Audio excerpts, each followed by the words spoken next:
बिस्मिल्लाहिर्रहमानिर्रहीम। आज की प्रेजेंटेशन है मेरी बायोप्रोसेसिंग अपस्ट्रीमिंग पर।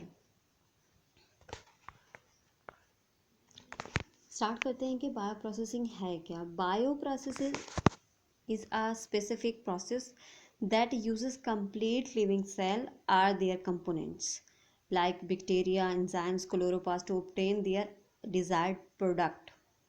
मतलब लाइफ को यूज़ करते हैं, माइक्रो ऑर्गेनिजम्स हो सकते हैं या फिर उनके बायो प्रोडक्ट्स हो सकते हैं, उनको यूटिलाइज करके हम दूसरे बायो प्रोडक्ट्स हम ऑब्टेन करते हैं। अपस्ट्रीमिंग क्या है?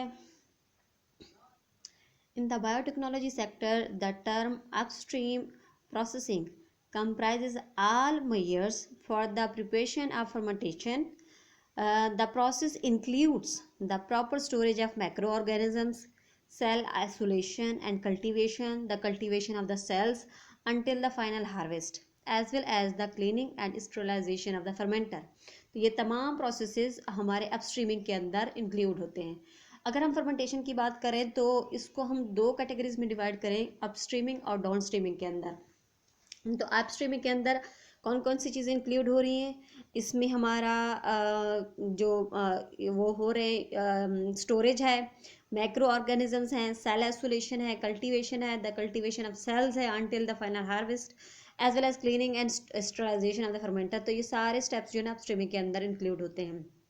फर्मेंटेशन की अगर हम बात करें, फर्मेंटेशन में क्या किस तरह से हम इसको लेते हैं फर्मेंटेशन को? तो fermentation is a process of chemical change caused by macro organisms भी हो सकते हैं या किसी ऑर्गेनिजम्स भी हो सकते हैं, are there products usually producing effervescence and heat. Fermentation क्या है कि is a process of chemical change, chemical change है जो कि ऑर्गेनिजम्स कॉज करते हैं और उससे उसके नतीजे में हमें कोई बायो प्रोडक्ट मिलता है। इंजाइम्स हो सकते हैं, अल्कोहल, इथेनॉल या और जो माइक्रो ऑर्गेनिजम्स एक प्रोडक्ट को यूटिलाइज करके उसको दूसरे प्रोडक्ट में कन्वर्ट करते हैं। माइक्रोबायोलॉजी के अंदर फर्मेंटेशन को किस तरह से लिया जाता है? इन microbiology fermentation is a process of production of a product bye means of mass culture of micro organism. Mass culture क्या है कि यहाँ पर हम माइक्रो ऑर्गेनिज्म को ग्रो करते हैं, फिर उनमें से प्योर कॉलोनीज उनकी आइसोलेट की जाती है, फिर उनको फर्दर ग्रो किया जाता है। क्योंकि अब डिपेंड करता है कि हम फर्मेंटेशन करवा रहे हैं या कोई बाय प्रोडक्ट ले रहे हैं, वो किस स्केल पर ले रहे हैं, तो उसमें हमें कितनी क्वान्टिटी चाहिए माइक्रो ऑर्गेनिजम्स की, हमारा इनोकुलम कितना होना चाहिए, वो डिपेंड करता है हमारे उस प्रोडक्ट पर और इंडस्ट्री पर, टेक्नोलॉजी पर भी कि कहाँ पर हम उसको इम्प्लीमेंट कर रहे हैं। बायोकेमिस्ट्री के अंदर अगर इसको देखें फर्मेंटेशन को, तो fermentation is defined as a energy generating process in which energy is produced by participation of organic compounds as electron acceptors and donor. Fermentation क्या है? तो यहाँ पर एनर्जी जनरेटिंग का एक प्रोसेस है ऑर्गेनिक सब्सटेंसेस को यूटिलाइज करके।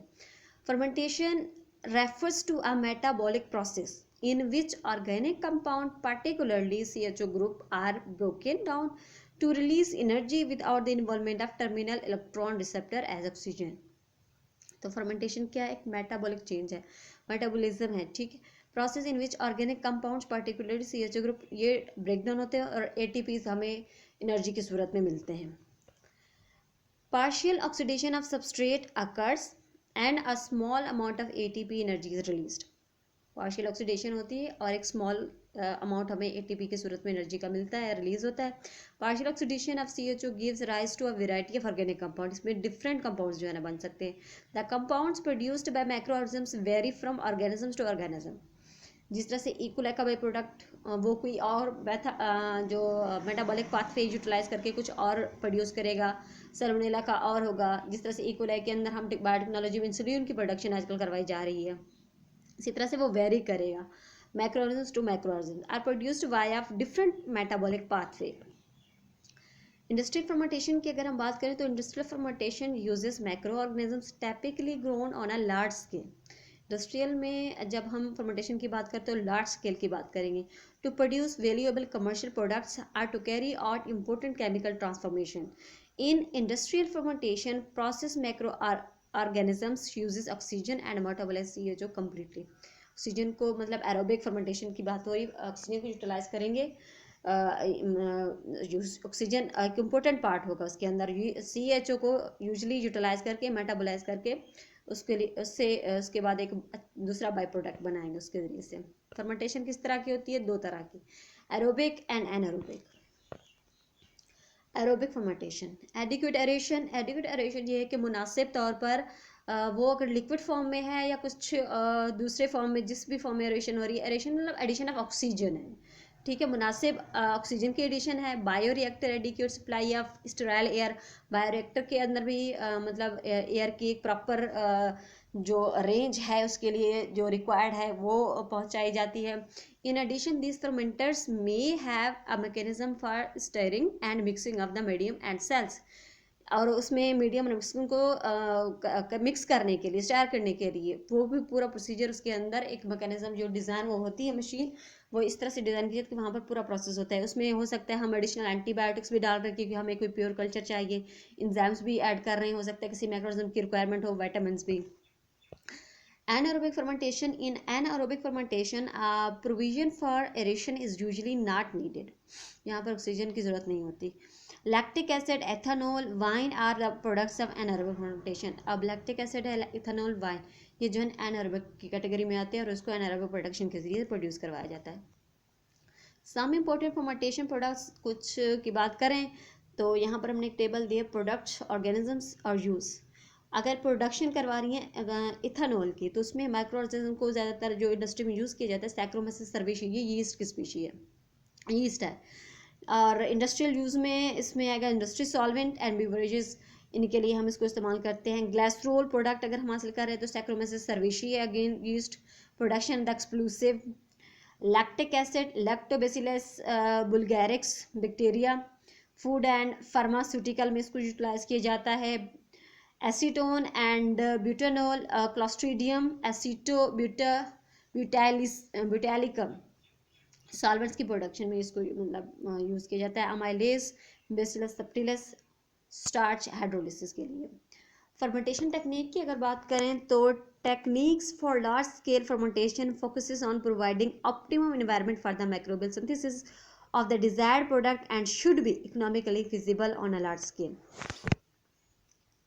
फर्मेंटेशन फोकस करती है 2 चीज़ों पर, एक तो ऑप्टिमम इन्वायरमेंट प्रोवाइड किया जाए बैक्टीरियाज की या माइक्रो ऑर्गेनिजम्स की, यीस्ट भी हो सकता है इसमें, फंजाई या एल्गी भी यूटिलाइज कर सकते हैं। तो उसके लिए एक ऑप्टिमम इन्वायरमेंट होना चाहिए, उनका पीएच है, उनका न्यूट्रिएंट है, उनका टेम्परेचर है, तो ऑप्टिमम ग्रोथ होगी बैक्टीरिया की, उसकी ग्रोथ की, तो हमें रिजल्ट्स भी उतने अच्छे मिलेंगे और इकोनॉमिकली भी वो मतलब फिजिबल हो, मुनासिब हो, आसान हो, ताकि कंट्रोलेबल हो, उसकी प्राइस या ये ना हो कि कॉस्ट इफेक्टिव में आनी चाहिए, ज़्यादा नहीं होनी चाहिए। Fermentation techniques are mainly 2 types, 2 तरह की होती हैं, सरफेस इमर्जन टेक्निक्स और सॉलिड स्टेट फर्मेंटेशन। दूसरी है सबमर्जन टेक्निक। सरफेस टेक्निक्स और solid state techniques fermentation. In solid state fermentation, the microorganisms are cultivated on the surface of a liquid or a solid substrate. इसमें हमें एक solid surface चाहिए जहाँ पर हम अपने माइक्रोऑर्गेनिजम्स को ग्रो करवा सकें। The organisms used are often moulds, ज़्यादातर यहाँ पर मोल्ड्स को यूज़ किया जाता है। These techniques are very complicated and rarely used in industry, ये इसमें complications बहुत ज़्यादा होती हैं तो इसको इंडस्ट्री में बहुत कम यूटिलाइज किया जाता है।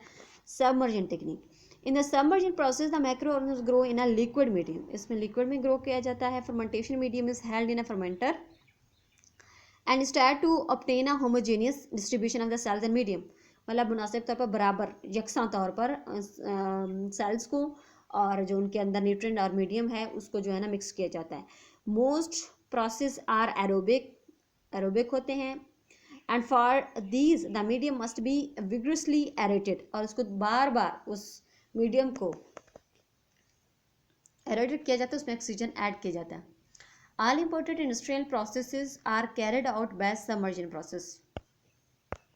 फर्मेंटेशन प्रोसेस की अगर बात करें तो यहाँ डायग्रामेटिक वे में हमने शो किया फर्मेंटेशन, रॉ मटेरियल और मैक्रोब्स, ये इन चीज़ों को हमने ऐड किया। तो अपस्ट्रीमिंग के प्रोसेस में फर्मेंटेशन का प्रोसेस आ रहा है, फर्मेंटेशन के बाद प्रोडक्ट प्योरीफिकेशन आ रहा है या प्रोडक्ट जब फाइनल इसमें आ रहा है तो वो दोनों प्रोसेसेस डाउन स्ट्रीमिंग के प्रोसेस में आ रहे हैं। फर्मेंटेशन से और फर्मेंटर रॉ मटेरियल से एफ्लुएंट वेस्ट भी हमें जो है ना वो मिल रहा है, वो प्रोड्यूस हो रहा है। जर्नल एस्पेक्ट्स ऑफ फर्मेंटेशन की बात करें तो इसमें हमें जो चाहिए जो प्रोसेस में है वो है macro organisms, nutrient media for microbes, fermenter. Micro organisms की बात करें तो isolated cells of multi cellular organisms are generally used as inoculum. Multi cellular को ज़्यादातर इंपॉर्टेंस दी जाती है, मल्टी सेल्यूलर ऑर्गेनिजम्स को। लाइक अगर माइक्रोऑर्गेनिजम्स की बात करें तो used for the inoculum can be prokaryotic and eukaryotic as well. Prokaryotic में यूनिसेल्युलर बैक्टीरिया आ जाते हैं, multi cellular cyanobacteria, and eukaryotic में यूनिसेल्युलर यीस्ट आ जाता है, एल्गी है, और मल्टी सेल्यूलर में फंजाई एंड एल्गी है। Microbial growth involves complex energy process. Microbial growth depends upon culture condition and hence fermentation media. Culture की क्या कंडीशन है, उसमें कितने सेल्स अलाइव हैं, डेड हैं, न्यूट्रिएंट किस तरह से हैं, प्रॉपर उनकी ग्रोथ ऑप्टिमम है या नहीं है। दूसरा, वो मीडिया जो यूटिलाइज कर रहे हैं वो किस तरह का, as an artificial culture condition supporting microbial growth. Rate of growth of macro organisms will define biomass production. Biomass production जो है ना वो मैक्रो ऑर्गेनिज्म की ग्रोथ पर डिपेंड करती है कि किस तरह से हो रही है। Hence culture conditions should be designed as a such that microbes utilise media efficiently and maximum biomass production is done. Bacteria nutrient को प्रॉपरली मतलब यूटिलाइज करें, उसके बाद उनके जो प्रोडक्शन है वो एक बेहतर तरीके से हमें मिले। मैक्रोबियल ग्रोथ फेजेस की अगर बात करें तो when a microbe is introduced in the fermentation growth medium then that media is inoculated with macro। उस मीडिया को इनोकुलेट कर दिया जाता है मैक्रोब्स के द्वारा, जो भी हमारा रेलिवेंट है प्रोडक्ट के लिए वो डाल दिया जाता है। Growth of organisms does not take immediately but takes a little while. This is the period of adaptation called lag phase. अब इनिशियली जब हम इनोकुलेटेड कर रहे हैं अपने मीडिया के अंदर अपने मैक्रो ऑर्गेनिजम्स को, जहाँ पर हम उनकी फर्मेंटेशन करवानी है, प्रोडक्शन स्टार्ट करवानी है, तो उस स्टेज के अंदर इस तरह से सडनली से तो प्रोडक्शन स्टार्ट नहीं हो जाएगी मैक्रोब्स की, मतलब, और वो जो है ना ग्रो करना शुरू नहीं कर देंगे। तो वो इनिशियल स्टेज कह सकते हैं हम उसको, उस इनिशियल स्टेज को लैग फेज का नाम दिया जाता है। After lag phase growth of मैक्रोब्स steadily increases for a certain period. This is the period of log are exponential phase. उसके बाद कुछ टाइम के लिए, यहाँ पर वक्त भी हमारा मैटर करता है, कुछ टाइम के लिए जो है ना ग्रोथ मैक्स मतलब बढ़ना शुरू हो जाती है, ग्रेजुअली इंक्रीज हो रही है हमारी मैक्रोब्स की, जिसको हम बायोमास प्रोडक्शन भी कह सकते हैं, तो उसको हम लॉग फेज कहेंगे। After log phase growth ceases and the culture enters a stationary phase. Stationary phase एक स्टडी फेज कह सकते हैं, जहाँ पर न्यूट्रिएंट ले रहे हैं, उतनी प्रोडक्शन हो रही है, यहाँ पर अब इंक्रीजमेंट नहीं हो रही, मतलब इंक्रीज नहीं हो रही प्रोडक्शन या ग्रोथ मैक्रोब्स की, जो सेल्स जो है ना कि और ज़्यादा बने और ज़्यादा इंक्रीज हो, नहीं, यहाँ पर एक यूनिफॉर्म स्टेज आ गई, तो उसको हम स्टेशनरी फेज कहते हैं या स्टडी फेज कहते हैं। Biomass remains constant and chemical constitution of the media remains constant. After log phase, rate of growth slow down due to continuously falling concentration of nutrients or continuously increasing level of toxins. Ultimately, declaration causes all death and cell lysis. This phase is called declaration phase. जब मतलब 3 phases के अंदर हमने इसको explain किया है। सबसे पहले 3 से बल्कि 4 फेजेस में, इनिशियल फेज लॉग स्टेज है, जब हम इनोकुलेटेड कर रहे हैं अपने इनोकुलम को मीडिया के अंदर। उसके बाद लॉग फेज आ रहा है, जहाँ पर उनकी जो है ना ग्रोथ इंक्रीज हो रही है, ग्रेजुअली इंक्रीज हो रही है टाइम के साथ। उसके बाद जो एक लेवल आता है जहाँ पर ग्रोथ बढ़ना खत्म हो जाती है, वहाँ पर जितने न्यूट्रिएंट ले रहे हैं उतने मैक्रोऑर्गेनिज्म वो यूटिलाइज कर रहे हैं और उतने ही हैं, उनमें कोई इंक्रीज नहीं हो रहा, उनकी ग्रोथ में या उनके नंबर ऑफ सेल्स इंक्रीज नहीं हो रहे। उसके बाद एक आखिरी स्टेज ये आता है कि उसके बाद न्यूट्रिएंट्स हो सकता है कम हो रहे हैं, ठीक है, या फिर वो जो मैक्रोब्स हैं वो टॉक्सिन्स प्रोड्यूस कर रहे हैं जो दूसरे के लिए जो है कि प्रोहिबिटेड हैं, वो उनके लिए नुकसानदेह हो सकते हैं, हार्मफुल हो सकते हैं। तो वहाँ से जो है ना ये इनकी जो ग्रोथ है वो डिक्लाइन की तरफ आना शुरू हो जाती है, सेल्स डेड होना शुरू हो जाते हैं कई वजूहत की वजह से, न्यूट्रिएंट की कमी की वजह से, टॉक्सिन की प्रोडक्शन की वजह से। fermentation media is the nutritional, hormonal and substratum equipment of cells, requirement of cells। अब इसमें न्यूट्रिशनल भी है, हार्मोनल भी है, सबस्ट्रेटम भी है, ठीक है। फर्मेंटेशन मीडियम कंसिस्ट ऑफ क्या क्या चीज़ें इसके अंदर आती हैं। मैक्रो न्यूट्रिएंट्स की बात करें तो मैक्रो जो आते हैं वो कार्बन है, hydrogen, nitrogen, sulphur, potassium, magnesium sources like water, sugar, liquid, amino acids, salts, minerals. Micro nutrients की अगर बात करें तो ट्रेस एलिमेंट्स में विटामिन्स हैं, एडिशनल फैक्टर्स भी होते हैं कुछ, growth factor, attachment protein, transport protein, for aerobic culture oxygen is sparged, मतलब ज़रूरी है। Nutrient source, carbon source, glucose जो ग्लूकोज है या सेलुलोज है, ये हमें कॉर्न, शुगर, स्टार्च, इस तरह की जो है वेजिटेबल्स हैं या फिर फ्रूट्स हैं या फिर ग्रेन्स हैं, उससे हमें मिलता है। फैट्स की बात करें तो वेजिटेबल ऑयल से, हाइड्रोकार्बन्स की बात करें तो पेट्रोलियम फ्रैक्शन से, नाइट्रोजनस सोर्स की बात करें तो प्रोटीन जो है हमें सोयाबीन, मील, कॉर्न, ईटीसी इससे मिल जाता है। फॉस्फेरस जो है ना हमें फॉस्फोरस फॉस्फेट साल्ट से मिल जाता है। फर्मेंटर की बात करें तो the heart of the fermentation process the fermenter, it's very necessary. A fermenter is the setup to carry out the process of fermentation. Fermenter may vary from laboratory scale of 1 to 2 liters capacity to industrial models of several hundreds liters capacity.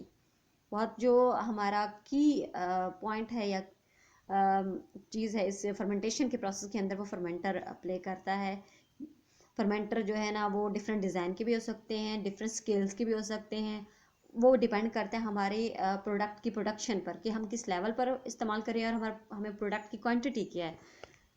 Types of fermenter बात करें तो simple fermenter, batch and continuous, fed batch fermenter, air lifter, bubble fermenter, cyclone column fermenter, tower fermenter, other more advance systems अभी utilise हो रहे हैं।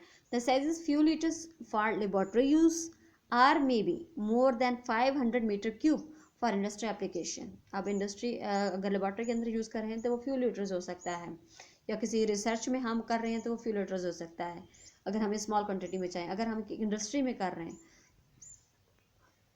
तो वहाँ पर बहुत बड़े पैमाने पर हम इसको करेंगे। Industrial fermenter volume is generally, अगर इनकी रेंज की बात करें तो हमें कितनी कितनी क्वांटिटी में चाहिए होते हैं, तो volume is generally 125 to 250 metre cube. Generally जो आमतौर पर हम इस्तेमाल करते हैं तो इतना क्वांटिटी उनकी होती है, इतना वॉल्यूम होता है।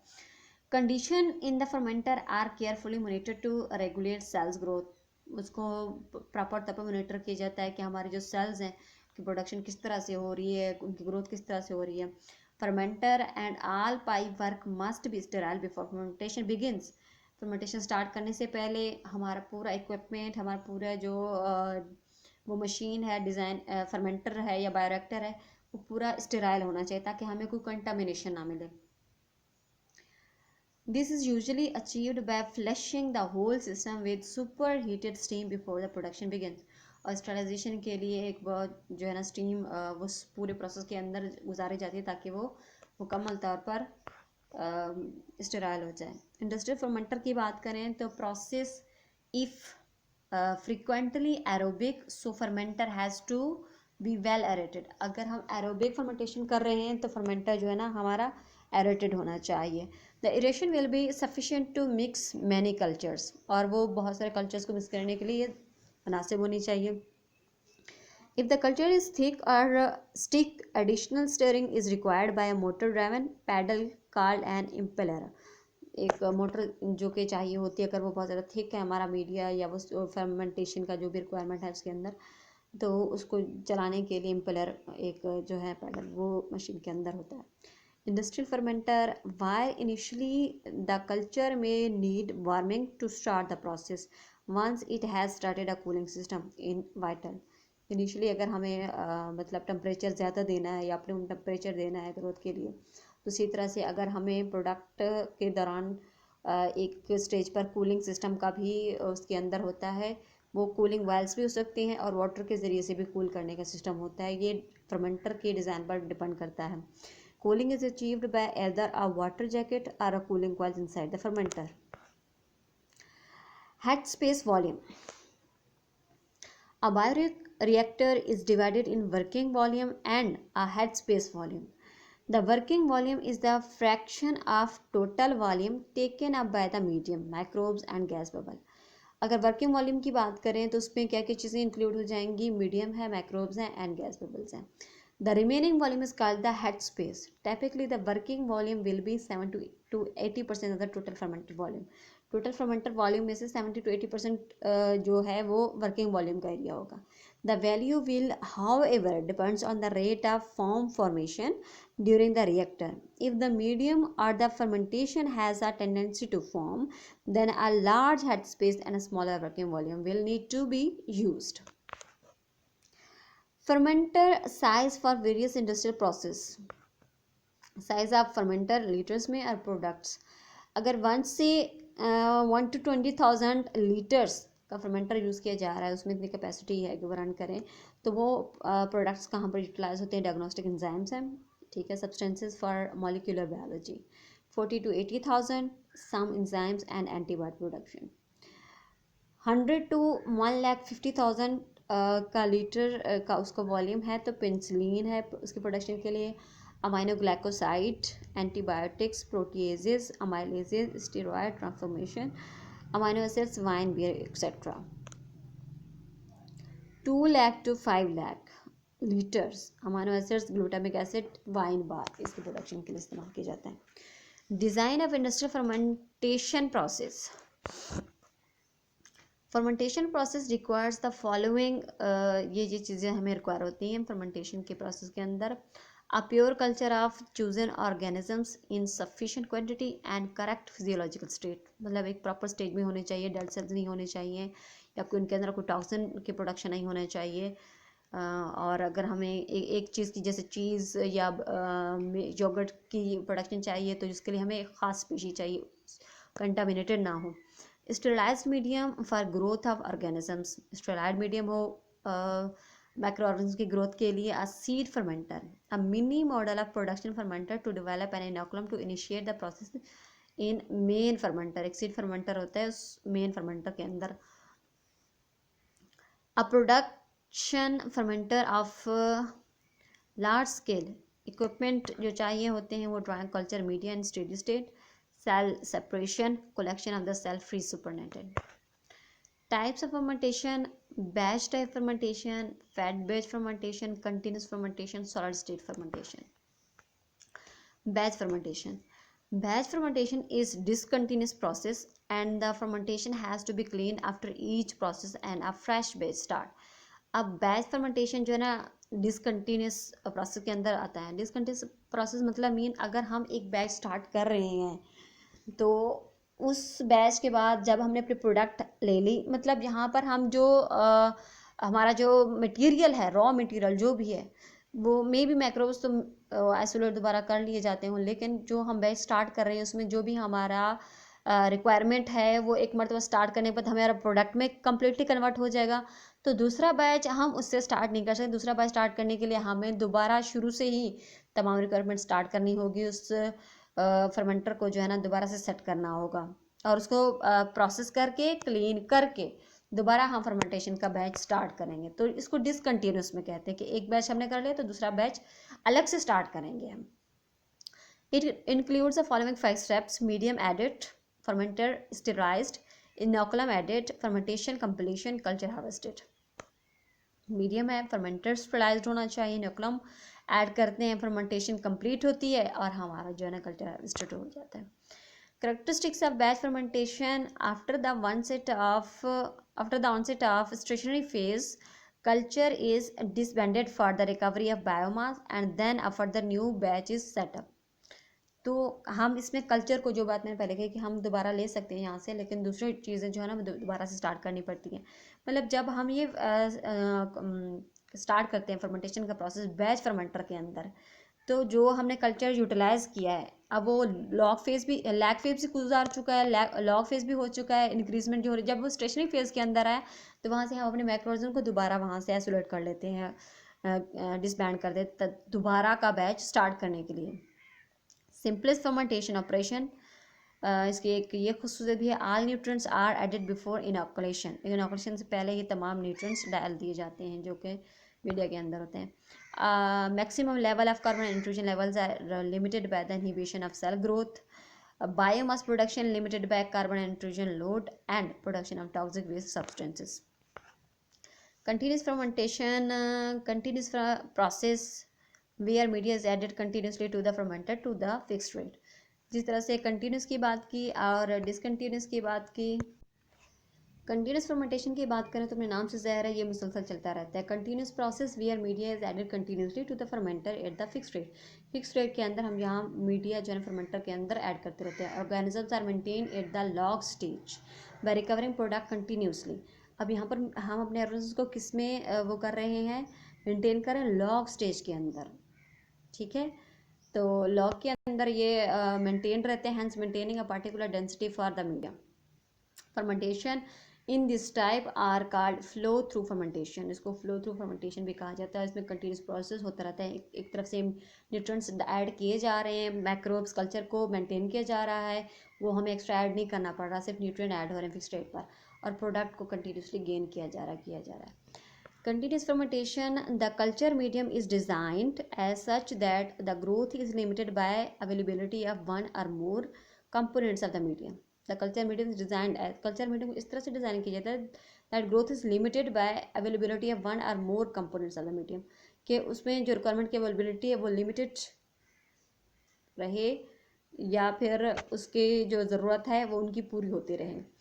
मीडिया और मीडिया के अंदर जो न्यूट्रिएंट्स हैं और जो कल्चर को रिक्वायरमेंट है वो दोनों प्रॉपर रहने चाहिए, तभी हमें कंटिन्यूस फर्मेंटेशन में मिलती रहेगी। या तो हमारा सेल्स डैमेज हो रहे हैं, हमारा कल्चर डिस्टर्ब हो रहा है, तो उससे भी हमें प्रोडक्ट कम मिलेगा, या न्यूट्रिएंट प्रॉपरली नहीं हो रहे प्रोवाइड, तो उससे भी। तो दोनों चीज़ों को मेंटेन करना कंटिन्यूस में वो है, ज़रूरी है, एक कल्चर दूसरा न्यूट्रिएंट्स को। When initial quantity of this component is exhausted, growth ceases. जब initially quantity of this component exhausted कर ली जाती है तो ग्रोथ को वहीं पर रोक दिया जाता है, स्टेडी स्टेट में, स्टेशनरी स्टेट में आ जाती है। And a steady state is reached but the growth is renewed. Steady state के बाद हमने पहले जैसे कहा कि डेथ स्टेज आ जाती है कि न्यूट्रिएंट्स कम हो रहे हैं, जैसे हमने डिसकंटिन्यूस के अंदर बात की थी। लेकिन यहाँ पर हम स्टेडी स्टेट के बाद कल्चर को दोबारा से रीग्रो करवाया जा रहा है। Addition of the limiting components, अब ये कह रहे हैं कि यहाँ पर जो कंपोनेंट्स न्यूट्रिएंट के अंदर लिमिटेड हो गए थे, यूटिलाइज हो गए थे, कम पड़ गए थे, उनको दोबारा रिप्लेस किया जा रहा है, दोबारा ऐड किया जा रहा है by addition of the limiting components. Addition of the nutrients will increase the volume of the medium in the fermentation vessels, which is so arranged that the increased volume will drain off as an overflow. अब हम media ज़्यादा डाल रहे हैं तो हो सकता है कि जितनी उनकी रिक्वायरमेंट है उससे ज़्यादा मीडिया जा रहा है, तो उसको ओवरफ्लो के ज़रिए से ड्रेन आउट कर लिया जाता है। Which is collected and use for recovery of product, उसको जो है ना दोबारा यूटिलाइज किया जाता है प्रोडक्ट की रिकवरी के लिए। New growth stimulated by the added medium, new growth start हो जाती है मीडियम के ऐड करते ही। and increases the biomass product till and other steady state sets। मतलब यहाँ इस डिसकंटिन्यूस प्रोसेस के अंदर ये है कि कल्चर हमारा कंटिन्यूसली काम कर रहा है, उसमें न्यूट्रिएंट्स अगर कम हो रहे हैं तो न्यूट्रिएंट्स को फिक्स रेट के अंदर डाला जा रहा है, अगर न्यूट्रिएंट्स ज़्यादा हो रहे हैं तो उसको ओवरफ्लो के ज़रिए से ड्रेन आउट करवा लिया जाता है। और यहाँ पर कल्चर को स्टेशनरी फेज तक रखा जाता है, मतलब लैग फेज के बाद लॉग फेज जब इंक्रीज हो रही थी, फिर स्टेशनरी फेज जहाँ पर उनकी यूनिफॉर्म स्टेज आ जाती है। तो यूनिफॉर्म के बाद ये उसको डेथ में नहीं जाने देते कल्चर को, बल्कि उसको दोबारा से स्टार्ट करवा देते, फिर से एक लॉग फेज स्टार्ट हो जाता है। कंटिन्यूस फर्मेंटेशन की बात करें तो event in continuous culture are growth rate of cells will be less than the dilution rate and they will be washed out of the vessels at rate greater than they are being produced, resulting in decreased biomass concentration both within vessel and overflow. The substrate concentration will rise in the vessels because fewer cells are left in the vessels to consume it. Third one is the increased substrate concentration in the vessels which results in the cell growing and a rate greater than the dilution rate, and biomass concentration will increase. Fourth one is the steady state will be re-established. उसके वही characteristic बताए जा रहे हैं कि क्या क्या events होते हैं। इनिशियल स्टेज में वही डिसकंटिन्यूस की तरह होता है, किस तरह से कल्चर को वहाँ पर मेंटेन किया जा रहा है। यहाँ पर मेंटेन करने का मकसद ये है कि यहाँ पर जो न्यूट्रिएंट्स हैं वो अगेन एंड अगेन डाले जा रहे हैं। प्रोडक्शन जो प्रोडक्ट की है वो कंटिन्यूसली हो रही है और न्यूट्रिएंट्स को और कल्चर को मेंटेन किया जा रहा है। Fat based fermentation, this fermentation is intermediate of both batch and continuous fermentation.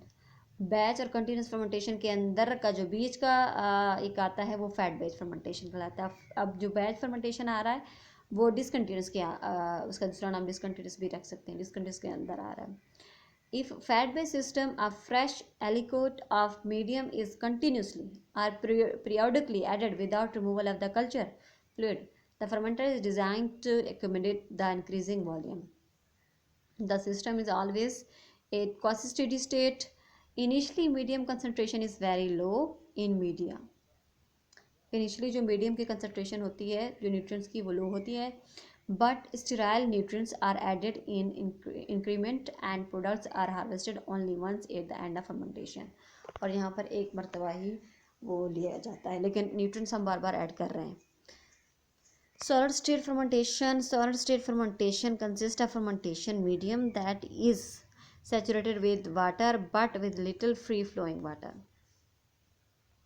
Solid state fermentation, the solid medium comprises both the substrate and the solid spore on which the fermentation takes place.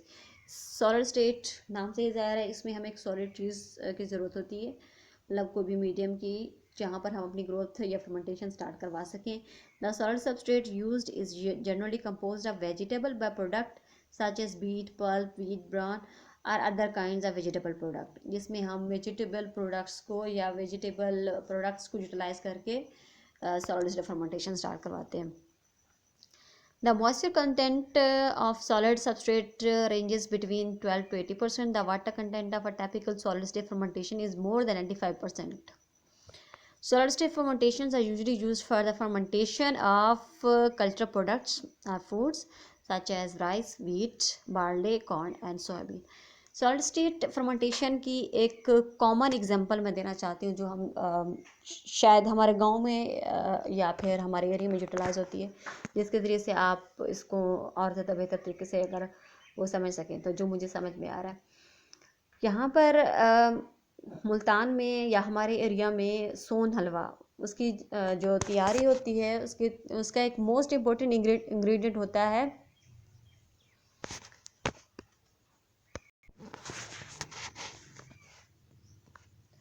Most important ingredient जो होता है वो समन्नू होता है।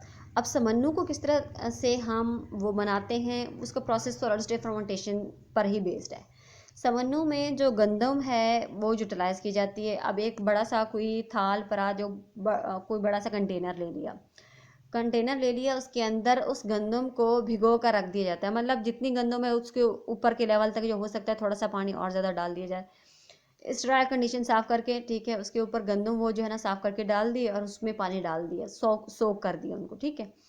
जब उनको हमने भिगो दिया तो भिगोने के बाद अब उसके ऊपर थोड़ा थोड़ा पानी भी है और कुछ भी ऐड नहीं किया, सिर्फ ओनली गंदम है, पानी ऐड किया। उसके बाद कोई भी इस तरह का कोई कपड़ा लिया जाता है जिसके ज़रिए से हवा की, मतलब बिल्कुल एनारोबिक कंडीशन नहीं रखते, मतलब हवा का अमल दखल हो, कुछ गुजर हो वहाँ से, एक कपड़ा भिगो कर वो भी उसके ऊपर डाल दिया जाता है और उसको जो है किसी बंद कमरे में रख दिया जाता है। अब बंद कमरा मतलब इनसाइड डार्क एरिया कह सकते हैं, हम उसको धूप में नहीं रखते ताकि क्योंकि उससे उसको एवेपोरेशन हो जाती है, वाटर जो है ना वो रिमूव हो जाता है। अब वहाँ पर हमने गंदम को भिगो के रख दिया, ऊपर एक कपड़ा भी सील करके रख दिया, ठीक है।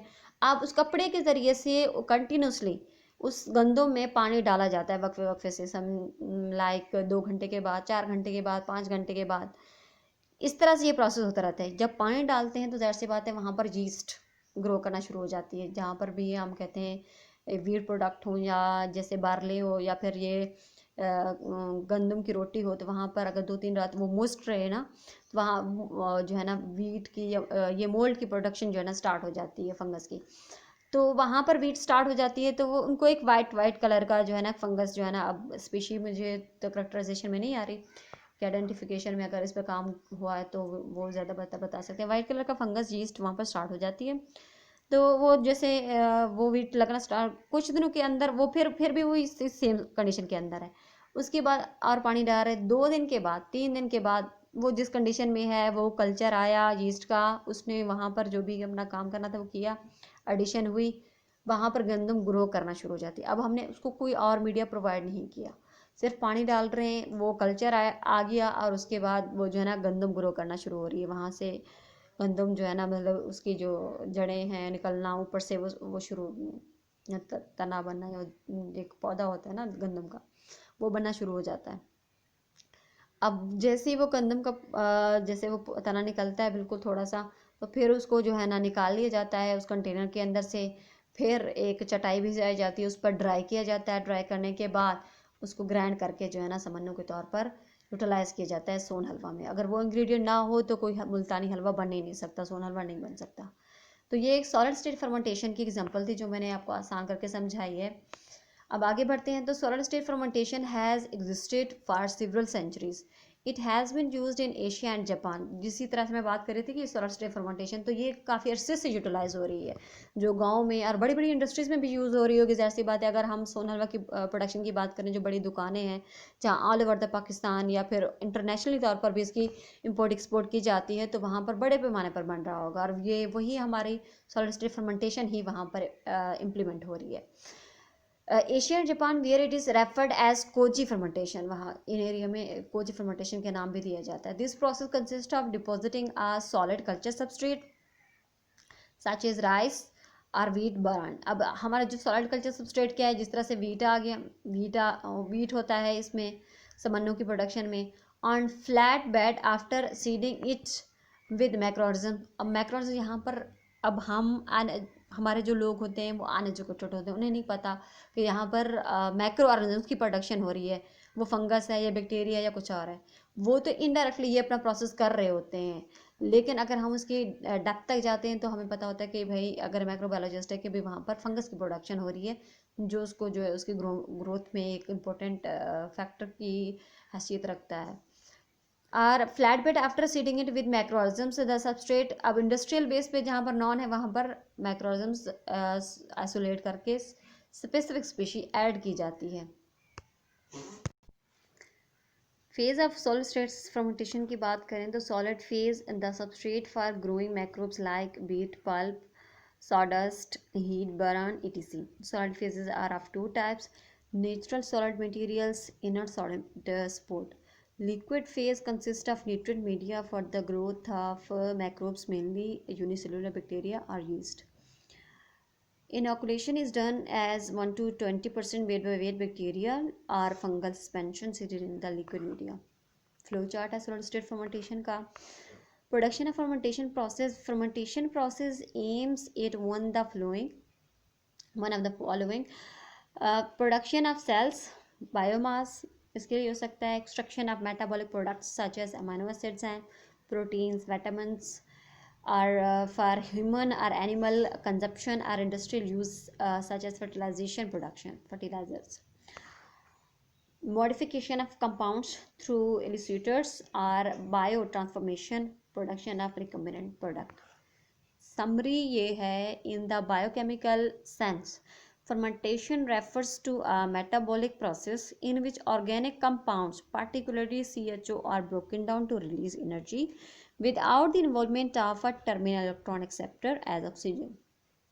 Industrial macrobiology uses macroorganisms typically grown on a large scale to produce valuable commercial products like or to carry out important chemical transformation. This process is commonly referred to as industrial fermentation. Fermentation aims at production of valuable products in large quantity by employing microbes and sophisticated new technologies of fermentation process. Thank you so much. इस presentation में मैंने कोशिश की अपस्ट्रीमिंग को cover करने की। अगर आप लोगों को कोई क्वेश्चंस हों तो आप लोग मुझसे पूछ सकते हैं।